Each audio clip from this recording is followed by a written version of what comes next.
Hindi ko alam kung ilang oras ang naging biyahe namin ni Mama Anita dahil nakatulog ako.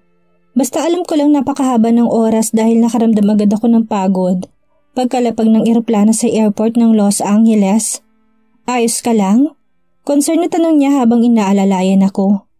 Opo mama, medyo pagod lang po. Ngayon lang po kasi ako nakasakay ng eroplano. Pagtatapat ko na kinangiti niya. Ganun ba? Hayaan mo, ngayon kasama mo na ako. Kahit araw-arawin pa natin ang pagsakay. Pagbibiro niya kay napangisi na lang ako. Agad kaming tumungo sa sinabi ni mamang sundo namin. May nabili raw kasi siyang unit dito sa Los Angeles noon at kapitbahay lang din daw namin ng matalik niyang kaibigan. Inabot din kami ng halos 1 oras sa biyahe gawa ng traffic bago namin narating ang unit niya. We're here anak. Masayang turan niya kaya napangiti ako. Sabay kaming bumaba ni mama nang pagbuksan kami ng driver. Kapwa kami napangiti nang salubungin kami ng 2 babae na kaidaran lang ni mama. Welcome home! Magiliw na bati ng 2 sabay paputok ng confetti. Napahalakak si mama at napangiti ako. Mabilis silang lumapit sa isa't isa kaming niyakap kaya natutuwa rin ako niyakap sila pabalik. Naku, eto na bang isa sa mga kambal mong anak Anita? Napakagandang bata. Kamukhang kamukha mo. Tura ng isang ginang na may curly na buhok. Oo Cora, si Amanda. Anak si Tita Cora mong tinutukoy ko sa iyong matalik kong kaibigan. Pakilala ni Mama. Hello po Tita, ani ko. I'm so happy to finally meet you Iha. Alam kong kwento sa buhay ng mami mo, kaya sobrang natutuwa akong nakita kanya muli. Madamdaming sambit ni Tita Cora. Napansin din itong umbok ng aking sinapupunan kaya marahan niya itong hinaplos. Magkakaapo ka na Anita. Naku, sana lang wag kang madamot dahil sobrang namiss ko talagang mag-alaga ng baby. Natutuwang sambit pa ni Tita. Aba, hindi pa nga lumalabas ang apo ko, nakikipag-agawan ka na sa akin Cora. Ikaw naman kasi kung bakit tinayaan mong manirahan sa malayo ang unika iha mo di bihira mo lang makita yung mga apo mo. Pagbibiro ni mama na ikinisimangot ni Tita Cora. Natatawa ko napakamot sa ulo ko. Halatang matalik nga sila magkaibigan dahil normal lang sa kanilang magbiroan at mag-asaran. Ang dami mo talagang sinasabi. Tara na nga sa loob. Siya nga pala Amanda Iha. Eto naman si Rosa. Ang pinagkakatiwalaang kasambahay namin ng mama mo.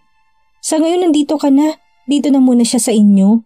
Pakilala na rin ni Tita Cora sa isang ginang. Nginitian ko ito at kinamayan ng magiliw niya namang tinanggap. Napakaganda mo Iha. Puri nito sa akin. Salamat po. At masaya kaming pumasok sa unit ni Mama. Buong pag-aakala ko'y simpleng unit lang na kagaya ng mga kondo sa Maynila. Ngunit napaawang ako nang makapasok dahil napakalaki nito. Nagkikinangan ng chandelier at mga palamuti. Pati na rin ang malinis na tiles na kulay puti. Sobrang napaka-elegante ng bahay na halatang gawa sa mamahaling materyales. Wow! Hindi ko mapigilan ang paghanga habang nililibot ang mga mata. Sa kabuuan, nagustuhan mo ba anak? Nakangiting tanong ni mama sabay akbay sa akin. Ang ganda naman po ng bahay mo ma. Nahiyang sambit ko. Anong bahay ko lang? Bahay natin ito anak. Noon ko pa ito nabili para sana sa bahay bakasyonan ng pamilya natin. Kaso dahil sa nangyari, bihira ko na lang ito mapuntahan dito. Mabuti na lang nandito si Tita Cora at si Rosa kaya napapanatili ang kagandahan nitong bahay. May lungkot na salaysay ni Mama. Halatang napakarami niyang pangarap para sa amin. Pangarap na hindi natupad noon dahil sa babaeng Betty na yon na naging anay sa pamilya namin. Kaya ngayon, gagawin ko lahat mapunan man lang ang nagdaan ng mahabang panahon na hindi kami magkasama. Niyakap ko siya ng mahigpit dahil kapwa na kami naging emosyonal. Natigil na lang kami nang tawagin kami ni Tita Cora para kumain. Naganda kasi sila ng kaunting salo-salo para sa pagdating namin. Napakagaan na pakaramdam ko ngayon. Napakasaya ko. Yung mga nararanasan ko kasing ito ay kasalungat sa mga nangyari noon sa buhay ko. Kung dati tagpi-tagping barong-barong lang, ngayon ay parang mansyon na. Para pa rin ako nananaginip sa biglaang pagbabago ng takbo ng aking buhay. Ramdam kong magiging maayos ang buhay ko rito, namin ng anak ko. Ito na nga marahil ang bagong simula ng aking bagong kabanata. Isa na lang talaga ang kulang, At yun ang makilala at makasama na namin ni Mama Anita ang kakambal kong si Amelia. Zeus POV. It's been days magmula nang umalis si Amanda. Patungong Amerika kaya naman walang araw na hindi ko siya namimiss. Kung pwede nga lang sundan ko na siya kaagad ay gagawin ko. Kaso kailangan ko rin siyang bigyan ng panahon makasama at makabanding ang mami niya. Kaya naman hanggat nandito ako ay gagawa ko ng paraan upang matulungan sila sa munti nilang kahilingan. At yun ang makausap si Amelia. Babalik ka na ba ng Maynila? Malungkot na tanong ni Manang Teofila pagkalabas ko ng kwarto. Nakabihis na kasi ako at may dalang backpack. Ngayong wala na si Amanda rito, doon na muna ako dahil susuyuin ko pang kakambal niya. Marahan lang ako tumangot, tipid ng ngumiti. May mahalagang aasikasuhin lang, Manang. Paliwanag ko. Malungkot siyang ngumiti. Sa bagay, wala na nga pala si Amanda rito. Alam ko namang siya lang ang dahilan kung bakit nananatili ka ng matagal dito. Napalunok ako sa tinuran ni Manang cause she's definitely right. Maybe it's so obvious sa kinikilos ko. Aside from my grandparents, si Manang Teofila lang din ang mas nakakilala sa akin. And if not for Amanda, I wouldn't stay here this long dahil nalulungkot ako sa bahay na ito. It reminds me of my late grandparents. Alam ko namang mahal mo si Amanda, senyorito. Inaabangan ko nga kung kailan ka magtatapat kaso umalis na lang siya, hindi pa rin nangyari. Matapat na sabi niya kaya napabuga ako ng hangin. Ganun na ba talaga ka-obvious ang feelings ko for Amanda? Gayong kung tutuusin hindi naman ako masyadong showy. I just acted formal and casual dahil ayaw ko namang magpadalos-dalos. Tipid akong umiti bago inayos ang sarili. Dadalasan ko pong pagdalaw dito, Manang, para hindi ka na malungkot. Saka kapag naisagawa ko ng kailangang gawin, isasama kita sa US para bisitahin si Amanda. Pag-iiba ko sa usapan na ikinahiyaw niya sa tuwa. Napakarami pang dinaldal ni Manang hanggang sa napagpasyahan ko ng bumiyahe pabalik na Maynila. I sighed heavily bago pinaandar ang sasakyan. Buti pa si Manang dahil napansin niya pa rin kahit paman wala pa akong pinapahiwatig noon kay Amanda. Hindi ko lang talaga napigilan ang sarili nung hinatid ko sila sa airport. Kaya nabigkas kong katagang yun kahit hindi pa dapat, and based on Amanda's reaction, mukhang baliwala lang din sa kanya. O marahil hindi niya lang binigyan ng ibang kahulugan. Actually, matagal na ako may gusto kay Amanda. It all started nung una ko pa lang siyang nakita sa bahay ni Damon. And from that day on, I can't control myself to think about her kahit pa man ramdam ko na noon na may feeling siya for Damon. Susuko na dapat ako at magpapaubayan na lang until one day Damon told me everything. Noong nalaman kong lahat na ginagamit lang ang gago kong kaibigan si Amanda para pagigantihan, doon ako nagkalakas ng loob na humanap ng paraan para maialoyo si Amanda sa kanya. Damon is my best friend, but that bastard doesn't deserve her. Kaya noong nalaman kong tinago niya si Amanda sa isla, wala na ako sinayang pang panahon at pagkakataon. Sa tuwing naisip ko mga nangyayari, hindi ko mapigilan na mabilis na pagwawala ng puso ko. Mabuti na lang tamang-tamang dating ko noon at nailigtas ko si Amanda. At dahil sa kagaguhan na ginawa ni Damon sa babaeng mahal ko, hindi ko hayaang makalapit siya ulit kay Amanda, kahit pa man ang kapalit nito yung pagkakasira ng pagkakaibigan namin. Sa ilalim ng iniisip ko, hindi ko na malaya na mabilis na pagdating ko sa naturang pribadong ospital na Maynila. Ayon sa tauhang inutusan ko, ay dito raw nakakonfine ang tinuturing na ina ni Amelia. Bumaba agad ako sa sakyan, daladalang checking pinabibigay ni Mrs. Anita na nagkakahalaga ng 1 milyon. Room number for Mrs. Bentarde. Formal na tanong ko sa nurse station. Pansin ko pa na nagsisikuhan ng 2 nurse na para bang kinikilig habang nakatitig sa akin. Room 401 po, sir.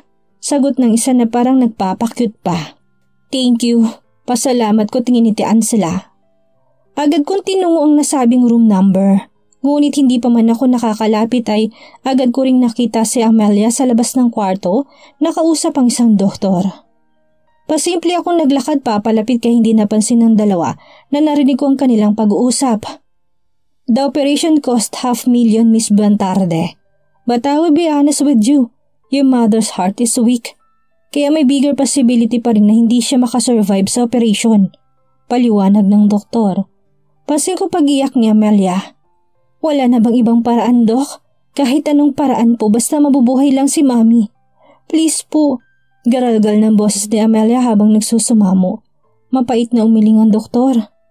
I'm sorry but there's no other way. So pag-isipan mo maigi kung itutuloy ba natin ang operasyon o hindi. Tugon ng doktor bago ito nagpaalam. Naiwanang humahagulhol si Amelia habang nakaupo sa may bench. Pumagilid ako para hindi halatang kanina pa ako nakikinig. At nang makalayo yung doktor ay dahan-dahan akong lumapit sa lumuluhang babae. Hindi niya agad ako napansin dahil nakatakip ang mga kamay niya sa kanyang muka habang umiiyak. Are you okay? Bungad ko sa kanya na kinaangat ng muka niya. Natigil siya sa pag-iyak habang kunutang noong nakatitig sa akin halatang nagtataka. Ngayong natitigan ko na siya ng malapitan, masasabi kong identical twins nga sila ni Amanda. Yun nga lang gaya noong una ko siyang nakita sa airport ay elegante pa rin siya kung manamit at hindi nawawalang kolorete sa muka. While Amanda so simple na kahit tatapulboy hindi naglalagay. Yung simple but still beautiful at yun ang sobra kong nagustuhan kay Amanda. Kinuha ko sa bulsa kong puting panyong dala ko at inabot ito sa kanya. Here. Sa uri nagdadalawang isip pa siyang tanggapin pero kalaunan ay kinuha rin niya. Salamat. Tipid na sagot niya at pinunas ito sa kanyang mukhang basang ng mga luha. Saglit na katahimikan na namagitan sa amin bago siya muli nagsalita. What's your name? May binabantayan ka rin bang pasyente rito?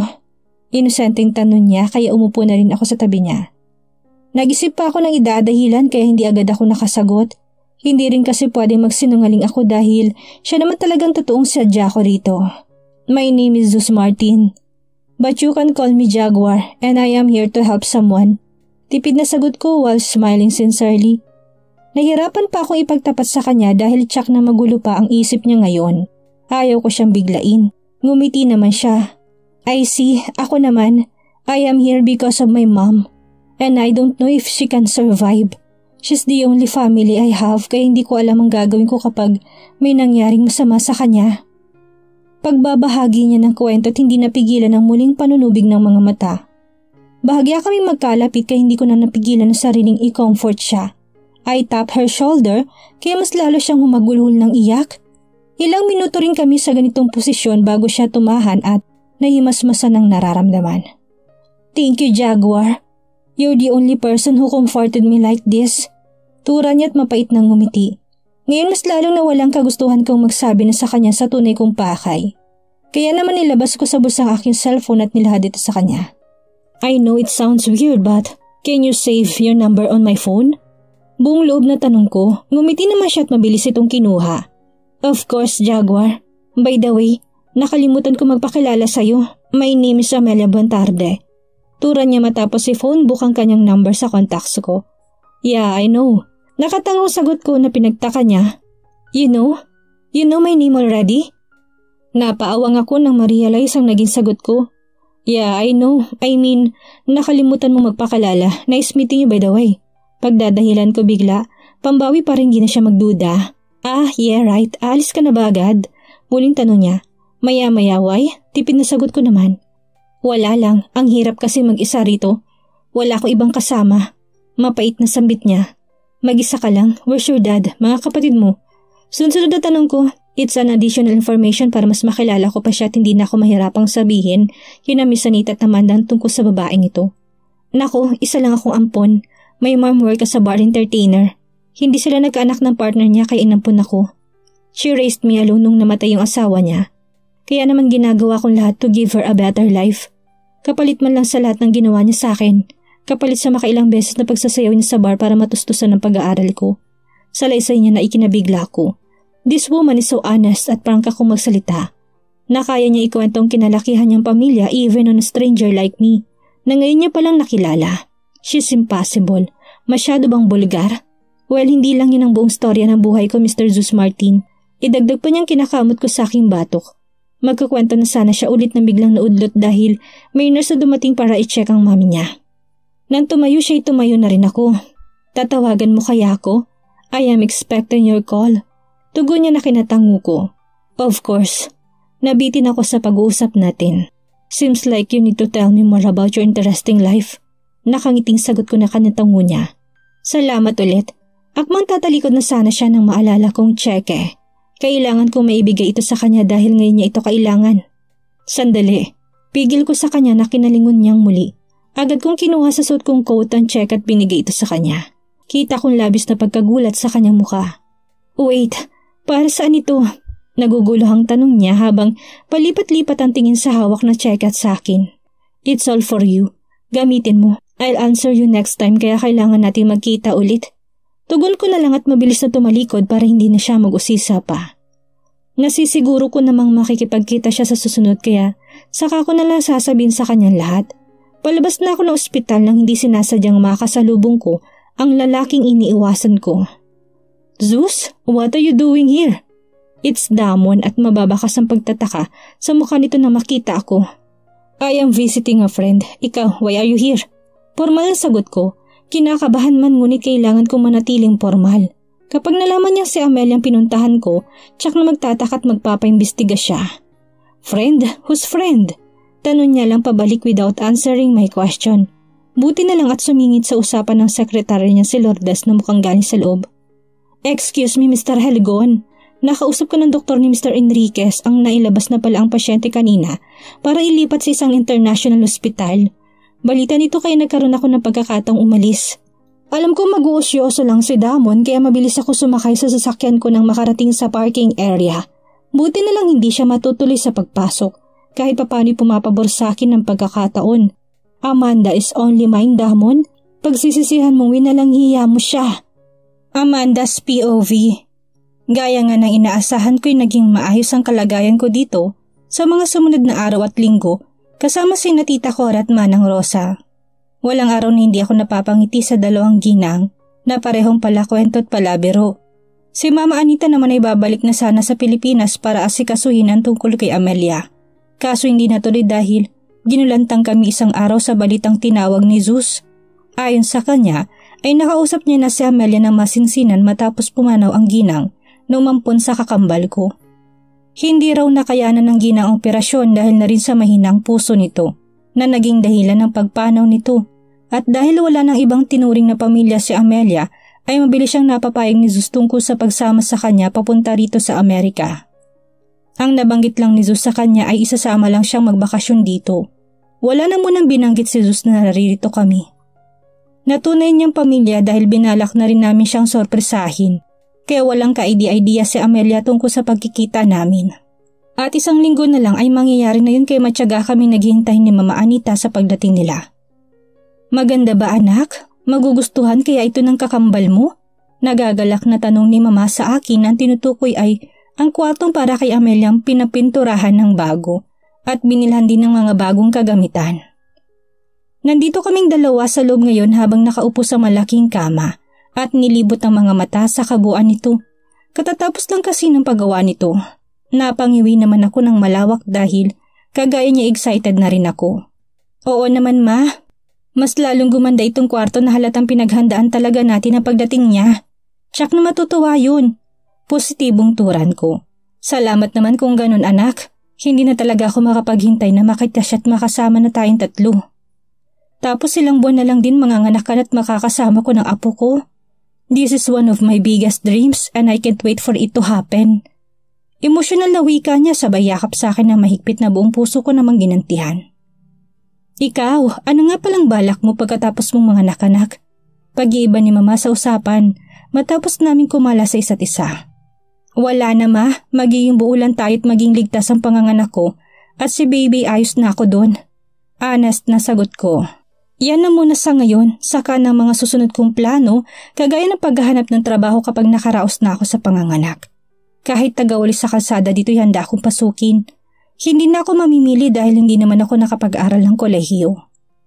You're so humble anak, but how about magpatuloy ka kaya sa pag-aaral? I can hire a private tutor for you nang hindi ka na mahirapan sa pag-intis sa pagsasalita ng Ingles.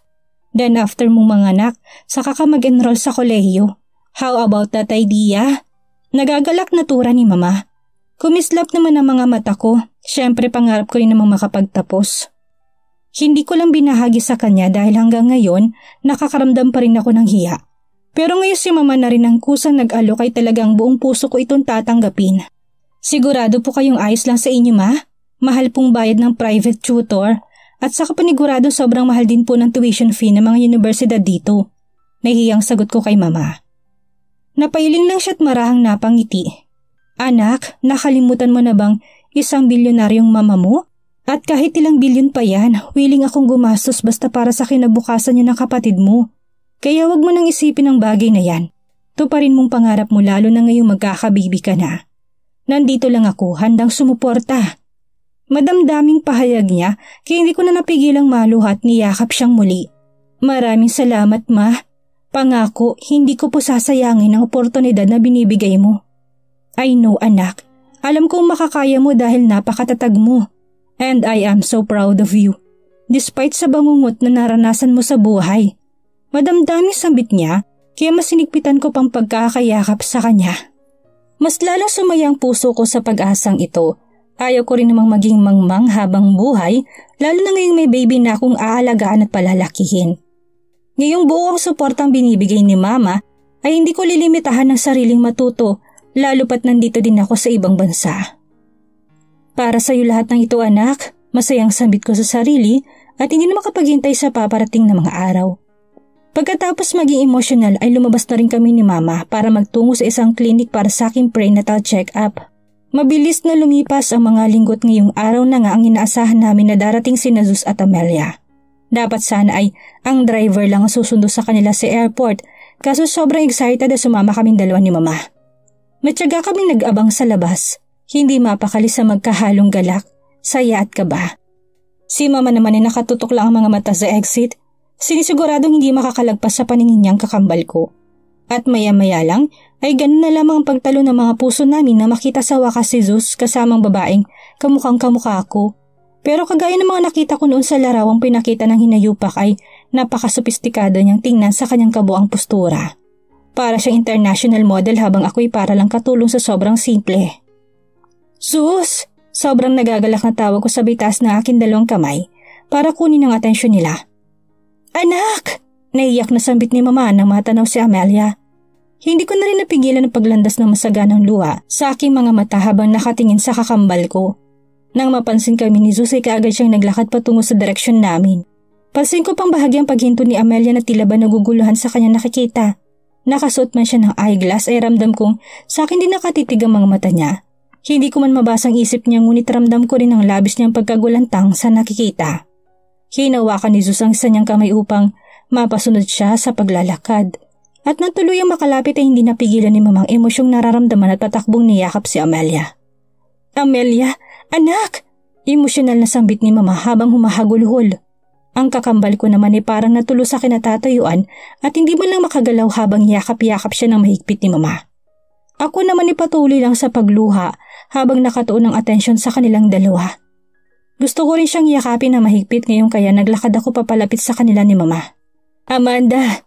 Ngunit bigla rin ako napahinto ng sambitin ni Zeus ang pangalan ko at bigla din niya akong niyakap. I miss you. Usal niya kaya tinapi ko na lamang siya sa kanyang braso. Na-miss ko rin kay ni Manang Teofila. Nakangiting sagot ko naman. Jaguar? Anong ibig sabihin nito? Kumalas lang si Zeus sa pagkakayakap sa akin na magsalita si Amelia. Tinanggal ito suot niya sa salamin kaya nagkasalubong ang aming magkaparehong mga mata. Ngunit hindi kagaya na sa akin na makikitaan ng pagkasabi katuwa dahil ang nakikita ko'y pagtatak at maraming katanungan habang hinahagod niya ako ng tingin mula ulo hanggang paa na para bang hindi siya makapaniwala sa kanyang nakikita. Matalim niya pang tinitigan ang umbok ng aking sinapupunan. Kumalas din si Mama Anita sa pagkakayakap kay Amelia. Masaya pa rin ngumiti si Mama kahit pa man hindi nakakaramdam ng yakap pabalik. Jaguar, ano nga to? Who are they? Tell me what's going on here? Muli niyang tanong kay Zeus na para bang hindi na makapaghintay ng kasagutan. Anak, we will explain but this is not the right place. Let's go home first. Si Mama nang mahinang sumagot. And you're calling me anak? This is crazy. Hindi ako sasama hanggat wala akong naririnig na explanation and I want it now. Marinat garalgal na utos ni Amelia.